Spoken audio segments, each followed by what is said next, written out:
Ngor, un nom qui évoque à la fois la sérénité d'une île paisible à la richesse d'une culture enracinée dans l'histoire du Sénégal. Située à quelques encablures de Dakar, cette petite île d'à peine 400 mètres de long regorge d'histoires captivantes d'une population chaleureuse et d'une identité unique. L'histoire de Ngor remonte à des siècles bien avant l'arrivée des colons européens sur les côtes sénégalaises. Son nom, Ngor, vient du mot wolof Ngor, signifiant dignité. Et ce n'est pas un hasard, cette île peuplée majoritairement par des pêcheurs lébous incarne cette dignité à travers son mode de vie, ses traditions et son respect profond à la nature. Alors cette île, l'île de Ngor, à l'époque, il n'y avait rien sur cette île. Il y avait peut-être le camp militaire français qui était, mais eux, ils avaient fait de cette île leur centre d'entraînement nautique et commando. Donc il n'y avait pas de clôture, il n'y avait pas de mur. Tu te baladais dans l'île, il n'y avait rien du tout. D'ici sur l'île, tu voyais de l'autre côté, tu voyais la plage derrière, on faisait le tour tranquille et tout. Et en même temps, dans ces époques-là, les parents, après la saison de pluie, ils avaient leurs moutons ici. Donc qu'ils laissaient juste à l'air libre, s'abreuver tranquille. Mais à un moment, ils ont laissé tomber parce que quand l'armée était là, les jeunes militaires, les petits saïsaïs, ce qu'ils faisaient, par moment, ils tuaient un mouton pour eux. C'est pour ça qu'ils allaitaient ça. Et au fur et à mesure, ces petits cabanons qu'ils ont agrandis, ils en ont fait des maisons. Dommage d'ailleurs qu'ils ont respecté la topographie de l'île parce que c'était tellement belle que tu pouvais te balader, tu voyais jusqu'au bout de l'île. Aujourd'hui, il y a des murs partout. Et c'est vraiment dommage.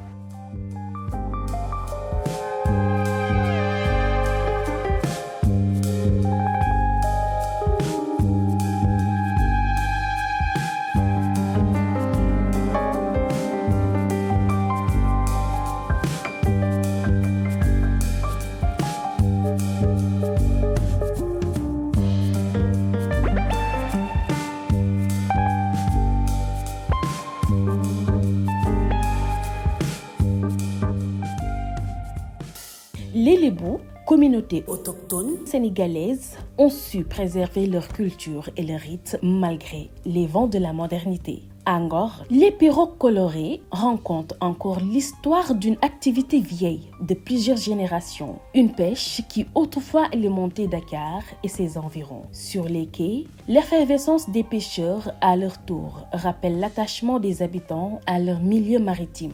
L'île a également joué un rôle au carrefour de l'histoire coloniale. Bien qu'elle soit moins connue que Gorée, Ngor fut elle aussi un point stratégique pour les navigateurs européens, fascinés par la beauté de ses eaux turquoises et la quiétude de ses plages. Elle fut aussi un milieu de commerce et plus tard un refuge pour ceux cherchant à échapper à l'agitation de Dakar.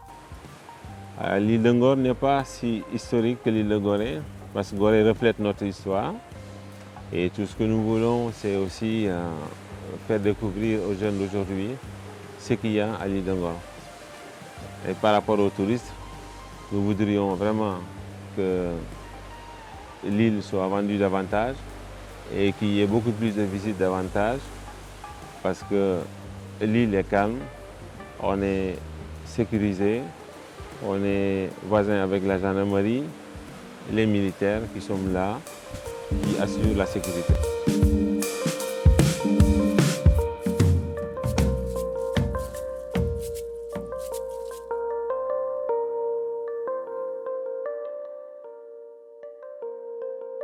Quand on se balade sur l'île, on se rend compte que l'île est très propre. Il y a des palmiers, il y a des plantes partout. Et c'est très joli, c'est pour là. Il n'y a pas d'électricité sur cette île. Et on est éclairé par le solaire. On met du groupe électrogène quand on a les événements. Mais cette île est superbe. Elle est très très belle cette île. Il est possible que vous puissiez organiser vos team building. Il est possible que vous puissiez organiser aussi vos mariages. Il est possible aussi de faire vos anniversaires et tout. Donc, on est à vous. On a des propositions à vous faire. Quand vous venez, vous pouvez on peut vous organiser des Olympiades. Dans les Olympiades, vous faites des courses de pirogue. Des courses de pirogue, c'est vous-même qui ramenez. C'est assez marrant. D'ailleurs, vous êtes accueillis par les danses typiques du pays qui s'appelle le Lorabine. Le Lorabine, c'est une danse typique Lébou. Donc, ça vous accueille sur cette plage. Et puis après, donc, vous pouvez passer vos journées tranquilles. On peut aussi enchaîner en faisant un genre le tour de l'île. Mais le tour de l'île, on va le faire sur forme de chasse-trésor. Ça vous permet de découvrir l'île et de connaître l'île. Ngor, c'est donc bien plus qu'une simple destination touristique. C'est une porte ouverte sur le Sénégal authentique. Une île où l'histoire, la culture et la nature se mêlent harmonieusement, offrant à ceux qui la visitent une expérience à la fois enrichissante et apaisante. Alors, au-delà de la carte postale, Ngor est un lieu vivant. Une île qui continue de vibrer au rythme de ses traditions et de ses habitants. Traverser cette île et découvrir ses secrets, c'est plonger dans l'âme même du Sénégal. Là où passé et présent s'entrelacent, là où la beauté naturelle rivalise avec la richesse humaine.